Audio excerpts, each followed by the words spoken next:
আসসালামু আলাইকুম। আমি আসছি ধান খেতে। এই ধানের অবস্থা, এই যে এইগুলো ধানের অবস্থা। ধানের নোনাই খেয়ে ধানের সমস্যা হয়ে গেছে, ধান নষ্ট হয়ে গেছে। নোনায় ধানের নোনায় নষ্ট করে গেছে। এই হলো ধানের অবস্থা। এখনো ধান সরতে নাই আর কি। নোনায় ধানের অবস্থা খারাপ করে লাইছে। ধান ক্ষেত নিড়াই দিতে হবে, না নিড়ালে ধানের অবস্থা খারাপ করে লাভ।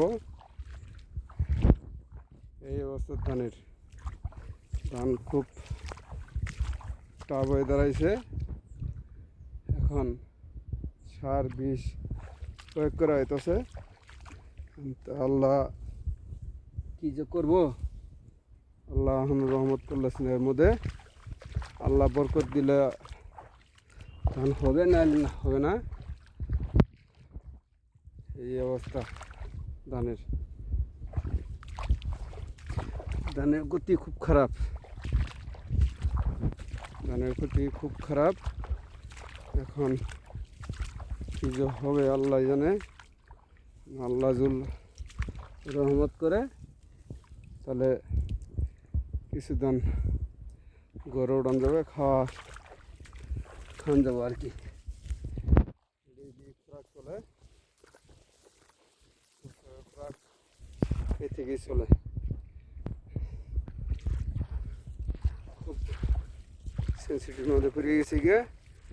সার বিষ তো প্রয়োগ করতেই আছি, তবে যে এই জায়গাটা একবার খেয়ে ফেলেছে, এই জায়গাটা একবার খেয়ে ফেলেছে নোনায়, আয়রনে।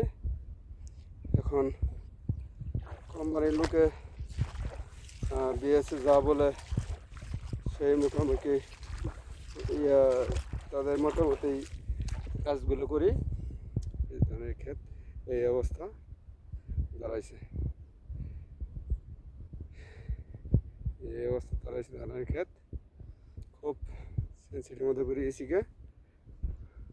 ধান অবস্থা খারাপ করে লাগছে।